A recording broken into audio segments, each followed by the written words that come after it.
my nostrils. Welcome back to the Nashville Nose. I'm your host, as always, Dr. Magnifiscent. Cheers. Today we're talking about clones. No, not those clones.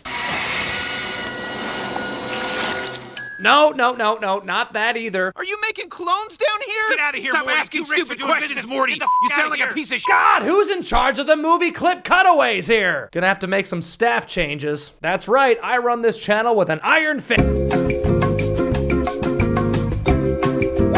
Wait, okay, I'm sorry. First Amazon gets a union, now the Nashville Nose staff goes on strike. Good news, worker bees, you're all getting a raise. Next year, so get back to work. This year, you'll be lucky to get a bathroom break. Sorry y'all had to see that. Anywho, yes, fragrance clones come in two main categories. You have the full-on clone houses, which solely attempt to recreate the scent DNAs of other major releases and sell them for cheaper. And then you just have all the other designer and niche brands in the world that just go, oh, you think my fragrance kind of smells like that other one? My, what a coincidence. Were we on the same page or what? And so on and so forth. All in all, these I've selected today, in my opinion, are just good options if you're either not wanting to drop a ton of money for some of these super expensive hype monsters. Cause why get the Ferrari when you can just get a super tricked out Chevy Malibu? Or maybe you kinda like a certain fragrance, but you prefer the inspired scent because it's a little different. Or like me most of the time, you love a particular scent DNA, but it performs like a wet noodle. Weak, man, weak. Reformulation should be criminal. And you wanna find a stronger and longer lasting replication. Let the Clone Wars begin. The doctor is now in. Real quick though, if you haven't yet already, won't you subscribe? Won't you please? Won't you please? Please won't you subscribe to my channel? Hello, neighbor. One of the most popular strictly clone releases is Armaf Club de Nuit Intense Man. Got any guess what this is a clone of? Why, it's only the most popular clone of the most popular niche fragrance of all time, Creed Aventus. Hooray! Oh, cap wasn't on. And it's a pretty dead-on ringer. There may be some subtle differences in the quality of the ingredients, but unless you A/B them back to back, you'll most likely fool even the most die-hard Aventus fan. We've talked about this one a few times. We know it recreates that smoky pineapple birch scent that Aventus is so famous for. And out of all the Aventus clones out there, I think there may be 2 or 3.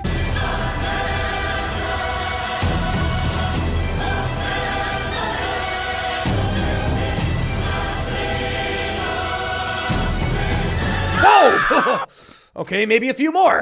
This one is probably your best bet. And not only that, on projection and longevity, at least on my skin, it pretty well outperforms the king. Aventus in its modern formulation has been sadly butchered when it comes to performance. So at about 1/6 the price and maybe twice the longevity, Armaf Club de Nuit Intense Man. Smell rich on a budget, bitch! That should be their slogan. Of course, on the more inspired side, if you really want a turbo beast fragrance similar to Aventus, my personal favorite is Hacivat by Nishane. Nishane is just a great house all around. All of their releases are extrait de parfum. They perform like champs. And they're all very unique, minus this one, of course, but that's okay, because this, in my honest opinion, is the one to dethrone His Majesty over here, and at around 1/3 of the price. So not a clone, not a full pound for pound recreation. It's more on the juicy pineapple side to me, less smoky, maybe not quite as mature as Aventus. To some that may be a negative, but I really enjoyed this scent. And my girl prefers this one too. She's actually not a fan of Aventus at all.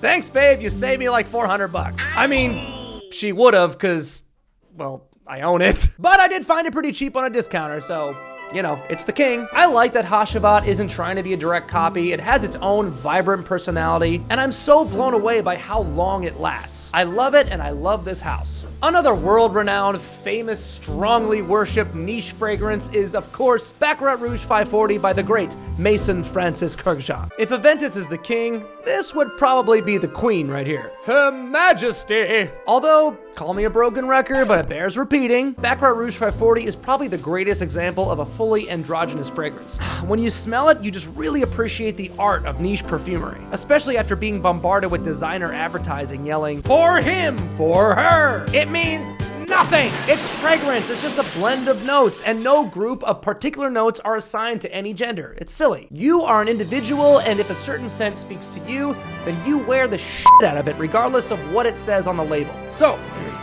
That being said, really keep that in mind when you see the bottle for Ariana Grande's Cloud. Pew! This is a bottle straight out of Cinderella's dressing room. The Disney princess scent. It's actually a really cool presentation, I think. But it may be a turn-off to some who prefer a more masculine-leaning scent profile and bottle look. Nonetheless, not a direct clone, but this is a full-on Baccarat Rouge 540 wannabe, no doubt. You're not fooling anyone, Ariana. I think I read somewhere her inspiration for this scent was Pete Davidson. Unless Pete Davidson was wearing Baccarat Rouge 540, I don't buy it. Or maybe it was just the perfumer saying, "Hey Ariana, smell this totally original scent that I just came up with all by myself." Probably not, who knows? I kid, Ariana, I kid. I kid. What is this, 90s Conan? Hey, it's all good though, cause I love this scent. And again, it's not a direct recreation. As with all these on this list, it definitely does have its own special voice. There are subtle differences. It would be fair to argue that Cloud maybe a bit more feminine leaning, but in my opinion, still very gender neutral. And sure, I personally prefer Baccarat Rouge 540 on me, because first off, it's the original, and second, I think that Cloud does lack some of those nuanced mineral-like elements, that little extra sharpness in there. Maybe it's a bit lighter on the ambergris. I'm sure they ain't using that genuine whale doo-doo, but some may prefer that. It is a little bit lighter, a little more airy, and maybe a bit more mass appealing, but it's really damn close and really damn good, because like Aventus, the OG ain't cheap, since we're in the mode of super duper hyped to death scents. If Aventus is king and Baccarat Rouge 540 is queen, this next one would be the, Prime Minister, maybe? It's Dior Sauvage, for f***'s sake. The younger party animal prince, Lord Sauvage, Douche of Wellington. And yes, I'm holding a pretend bottle because I will never ever buy one. Never ever ever! I won't be caught dead with a bottle of Dior Oh wait, actually I do own Elixir. Okay, listen up my nostrils. Allow me to lift the veil for a brief moment. All Sauvage jokes aside, I'ma shoot straight with you. There ain't nothing wrong with Dior Sauvage. Let me just go on record right now. Dior Sauvage, where'd you go?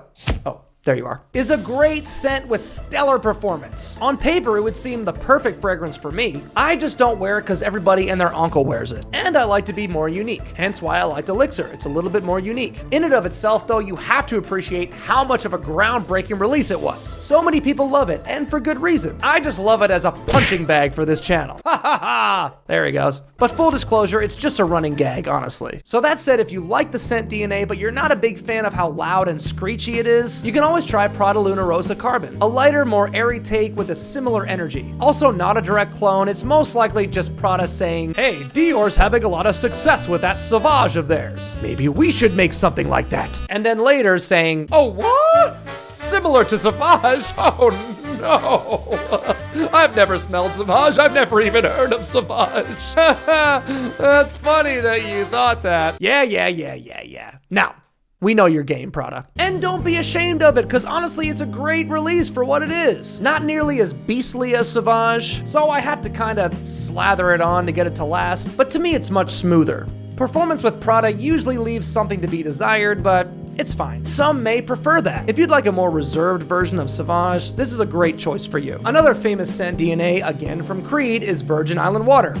Right there. A delicious scent. It smells like key lime pie. Coconut rum, lime, sugar. It's sweet, creamy, citrusy, and slightly boozy. I love it, but it costs $300, and it lasts about as long as a Nashville Knows episode.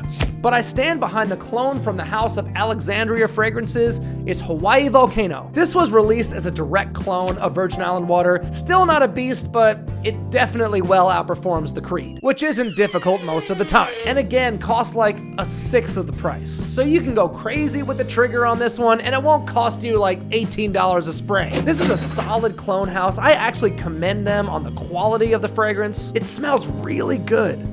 These guys don't mess around. I will champ this one always. In fact, I'll go so far to champ another. Hafez 1984 is a really nice tobacco release by them. I love tobacco, I love their prices, so I just got it out of curiosity. Many reviewers claim this to be a clone of Mancera's Red Tobacco, and I can understand the relation, but to my nose, there's a lot of noticeable differences, I think. Red Tobacco to me is more bold and spicy with cinnamon, nutmeg, incense, patchouli, oud. It's more three-dimensional, so to speak. Quite a scent adventure, and I love it. Hafez 1984 has some spice, however, to me it's a little less big and colorful. It's a little more smooth and streamlined. There's not quite as many other things going on, but the tobacco accord in here is really nice, just like red tobacco. I can see where that's a real similarity there. It also has a nice boozy rum note, which I love. I would choose this over something like Jazz Club by Mason Margiela, just because that fragrance is pretty weak performance-wise. Great scent, but doesn't last on me. Hafez is no slouch on the performance. Of course, I have to admit that red tobacco is the one with the mark of the beast, if you know what I mean. Beast mode. Would I choose Hafez over red tobacco? Hell no. Sorry, Alexandria, but I would never give up my red tobacco. This will always be in my collection. And another factor to consider is that red tobacco is only like maybe 20 bucks more. Mancera makes really good stuff for cheap too. So, full honesty here, there's not enough of a price differential for me to consider this an alternative. But here's the good news. Hafez 1984 has its own special place, and would definitely be more appealing to those who prefer a nice, easier, more wearable tobacco fragrance. To some, red tobacco may be a bit too bold and overbearing. I mean, it's powerful stuff, but it's nice. So, final thoughts. Hafez 1984, very similar, but I wouldn't say a direct copycat of red tobacco. So that and price considered, I'm happy to have both of these in my collection as two great, affordable, and well-crafted tobacco scents. Boom! Put that in your pipe and smoke it. Another really famous tobacco scent, and on the more mainstream designer end, is The One by Dolce & Gabbana. No stranger to this channel. I do like Dolce & Gabbana's The One, even though the performance isn't the best. It's not the worst either, and it's just such a classic scent DNA. Performance versus price, not the best bargain you're gonna get. So I've discovered another one with a similar vibe. I wouldn't say a clone at all. I wouldn't even say intentionally inspired, but definitely up to par. This is called Him by Hanae Mori. Like The One, this one also has that mainstream appeal. It's very easy to wear, but it has that slight musky depth to it. I don't see a tobacco note listed, but I detect something kind of in that ballpark. The One is an amber and cedar scent with tobacco, cardamom, basil, coriander, and ginger. Him is also an amber cedar with cinnamon and cardamom, but then fig tree, balsam fir, and teak wood take this in a more dry and woody direction. Both are great fall time scents with similar vibes. The only disadvantage with this one is it's kind of hard to find now. When I got it, it was only like 30 bucks. That was maybe 6-7 months ago, and the only reason I got it was because a really good friend recommended it to me. So if you ever stumble across it, I think it makes a suitable substitute, even though it's not really all that similar, but I definitely recommend it. If you can find this for cheap anywhere, it's a really good deal for what you get. This next one's a bit tricky to pinpoint. It's Concrete Rain by All Saints. I got this as a gift, and I really like it. Oh, it's so fresh and clean and watery and fresh and wet. Initially, upon first sniff, I thought maybe it was either a clone of Noir Anthracite or Oud Mineral by Tom Ford. But now, since I've ABC'd all of them, it's apparent they're all quite different from each other. I think just the name probably made me think of it because both of those Tom Fords kind of paint a picture in my mind of something reminiscent of a concrete sidewalk in the rain. But it's less heavy and spicy and woody than Noir Anthracite and less oceanic than Oud Mineral. Instead, this gets compared to Millésime Impériale by Creed, of course. A wonderful, expensive scent with performance. Sadly. Hence why I just have the giant Video Magic fake bottle standing right next to me. So, I do see where they're coming from though. Get out of here. There are some similarities in the dry down, but there is a very significant difference. Millésime Impériale has this nice, mature, grown-up feel with some metallic notes, making it a well-refined and regal scent. Concrete Rain is a touch sweeter, fresher, more citric and aquatic, like it could be the more youthful and fun younger brother of Millésime Impériale. The open actually reminds me of a lighter, less spicy version of Reflection Man by Amouage. But in the dry down, this one really transforms and sweetens up. So, my final thoughts on Concrete Rain, I can back that it's a really great quality fragrance for the price. Performance is also on the weaker side, but that's fine because unlike Millésime Impériale, which performs like a bitch at its absurd Creed price tag, this is just a really nice, affordable, light and watery summer fragrance. Now this next one actually is a direct Millésime Impériale clone. Damn, Creed has a lot of clones, don't they? This one is also by Armaf, and this is called Club de Nuit Milestone, in the really cool shiny gold bottle. So this is how it went down. I saw the bottle online, I saw the price, and I went bloop. add to cart. But when I smelled it, meh. So, side note, you all know by now my common gripes with most creeds. Like Aventus and Virgin Island Water, amazing scent, butchered by reformulation, weak-ass performance. I was searching for a better performing version of Milestone Imperial, like Hacivat and Hawaii Volcano, but when this finally arrived and I sprayed it for the first time, disappointed is putting it nicely. I hated it, and I still kinda hate it. It smelled so artificial and just bad. I couldn't believe they actually sold this as a Milestone Imperial clone, let alone something that they thought was remotely pleasant. Like, who greenlit this bullshit? I mean, I may have warmed up to it a little bit, now that oh no, I can't. I still kind of feel the same way now, even over a year later. Keep in mind though, lots of other reviewers like it, so you may too. These are just my honest opinions. It's all I can offer you, my nostrils. It smells so heavily metallic, especially in the open. Although it does mellow out a little bit in the dry down, it still remains pretty harsh and cheap smelling to me. I felt so hopeful too, considering the home run of the still quality smelling Aventus copy, but this to my nose and on my skin is just a synthetic mess. My apologies to anyone out there who does like this, but even in the adolescent stages of my fragrance journey, I still could detect the cheap chemical ingredients. To its credit though, it does perform really well. Oh great. More of what I don't want. But again, I remind you, that's just me. Could be my skin chemistry, it could be my palette, who knows? You may like it. I just wouldn't suggest blind buying. Don't make the same mistake I did, kid. Don't get lured in by the shiny gold bottle. Nope, fragrances are like people.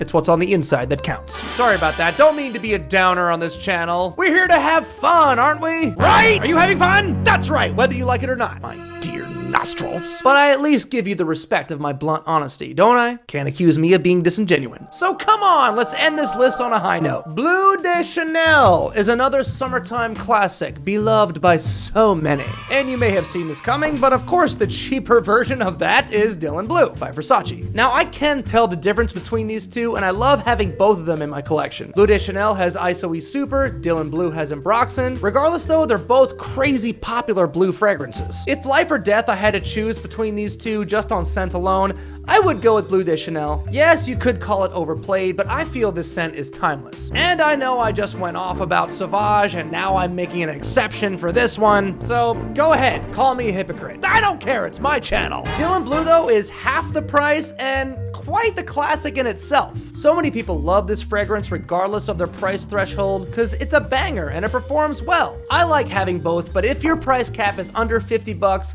I highly recommend it if you're wanting probably the best alternative out there to Bleu de Chanel. So I hope this was somewhat helpful to those of you out there wanting an iconic fragrance at a bargain barrel price. If you like and appreciate this content, then why don't you show your appreciation by giving us a like and subscribe for more content to appreciate, and hit the bell to keep those clones from attacking. The algorithm gods shall protect us. And thank you for joining me. I always appreciate the hang. After all, there are many clones out there, but there is only one Dr. Magnifiscent. Stay smelly, my beautiful nostrils. The doctor is out.